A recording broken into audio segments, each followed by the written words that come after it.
स्वामी समर्थ. जय जय स्वामी समर्थ. नमस्कार आहे सगळ्यांना, स्वागत आहे तुमचं माझ्या चॅनलमध्ये.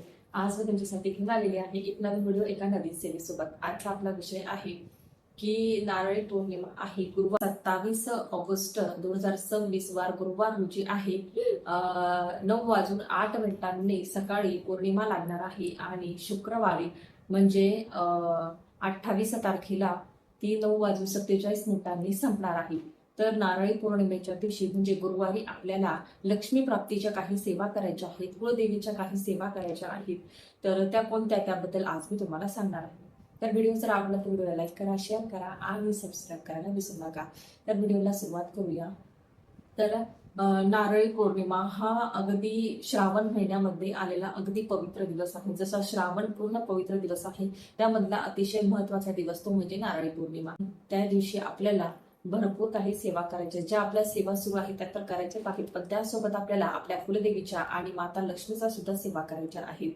तर आपल्याला त्या दिवशी सत्यनारायण करायचं आहे. आता ज्यांचे सत्यनारायण चालू असतील त्यांचं काही नाही, पण ज्यांचे चालू नसतील तर ज्या महिला पौर्णिमेचे सत्यनारायण करतात तर त्यांनी गुरुवारी सत्यनारायण करायचं आहे. कारण त्या दिवशी पूर्ण दिवसभर पौर्णिमा असणार आहे आणि पौर्णिमा ही दुसऱ्या दिवशी सकाळी संपणार आहे आणि प्रदोष काळी तुम्ही गुरुवारी सत्यनारायण करू शकतात. तर आता त्यासोबतच तुम्हाला दुर्गा सप्तशती ग्रंथाचा पारायण तुम्हाला करायचं आहे. एक पारायण तुम्हाला करायचं आहे. आता ज्या महिलांना शक्य असेल त्यांनी दुर्गा सप्तशती ग्रंथाचं एक पारायण करावं आणि ज्यांना शक्य नसेल त्यांनी 11 वेळेस सिद्ध कुंजिका स्तोत्राचं पठण करावं. आता तुम्ही जर 11 वेळेस सिद्ध कुंजिका स्तोत्राचं पठण केलं तर तुम्हाला एक वेळेस दुर्गा सप्तशती ग्रंथाचं पारायण केल्याचं फळ मिळतं. तर शक्य जर झालं तर पारायणच करा आणि नसेल शक्य तर मग 11 वेळेस सिद्ध कुंजिका स्तोत्राचं पठण करा.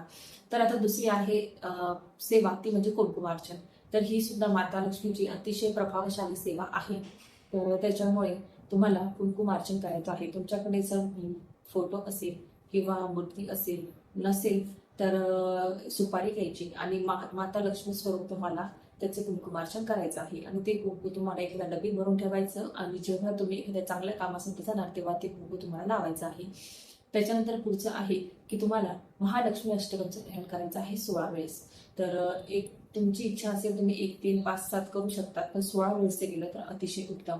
त्याच प्रकारे तुम्हाला विष्णू गायत्री मंत्राचं पठण करायचं आहे 16 वेळेस नाही तर 24 वेळेस. आणि लक्ष्मी गायत्री मंत्राचं पठण करायचं आहे 16 वेळेस नाही तर 24 वेळेस. त्यासोबतच कुबेर मंत्र आहे त्याचं सुद्धा तुम्हाला 16 नाही तर 24 वेळेस तुम्हाला पठण करायचं. श्री स्वामी समर्थ या मंत्राची तुम्हाला एक जपमाळ करायची आहे.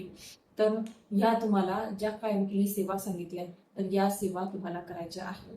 तर त्यासोबतच तुम्ही भगवान विष्णूंचं विष्णू सहस्त्रनाम जे आहे त्याचं सुद्धा तुम्ही पठण करू शकता. पण जर तुम्हाला शक्य नसेल तर तुम्ही एक श्लोकी विष्णू सहस्त्रनाम जे आहे त्याचं तुम्ही पठण करू शकता. नमस्तवनांताय सहस्रमूर्तये सहस्रपादाक्ष शिरोरुबाहवे सहस्रनाम्ने पुरुषाय सहस्रकोटी सहस्रकोटी धारिणे नमः. तर असा तो एक श्लोकी विष्णू सहस्त्रनाम आहे. तुम्ही गुगलवर सर्च करू शकता, तुम्हाला भेटून जाईल. तर तुम्ही जर एक श्लोकी विष्णू सहस्त्रनामाचं 11 वेळेस पठण केलं तर तुम्हाला एक वेळेस विष्णू सहस्त्रनाम पठण केल्याचं फळ मिळत असतं. तर तुम्ही ही सुद्धा एक सेवा करू शकतात. कारण तुम्ही जर दोघांची सेवा केली म्हणजे भगवान विष्णू आणि माता लक्ष्मी दोघांची सेवा केली तर दोघांची तुमच्यावर अखंड कृपा राहणार आहे. तर तुम्हाला ही एक सेवा त्याच्यामध्ये करायची आहे. तुम्ही श्री सूक्तमचं सुद्धा 16 वेळेस पठण करू शकता जर इच्छा असेल तर. 1, 3, 5, 7 या क्रमामध्ये तुम्ही तुमची जेवढी इच्छा असेल तेवढं तुम्ही पठण करू शकता. त्यासोबत तुम्हाला 108 वेळेस नवार्णव मंत्राचं पठण करायचं आहे. आता नवार्णव मंत्र आपला कुलदेवीचा मंत्र आहे. ओम ऐं ह्रीं क्लीं चामुंडाय विद्ये या मंत्राचं तुम्हाला 108 वेळेस जप करायचा आहे. तर अशा तुम्हाला या लक्ष्मी प्राप्तीच्या सेवा करायच्या आहेत. तर नक्की करा आणि व्हिडिओ जर आवडला असेल तर लाईक करा, शेअर करा आणि सबस्क्राईब करायला विसरू नका. भेटूया पुढच्या व्हिडिओमध्ये. श्री स्वामी समर्थ. जय स्वामी समर्थ.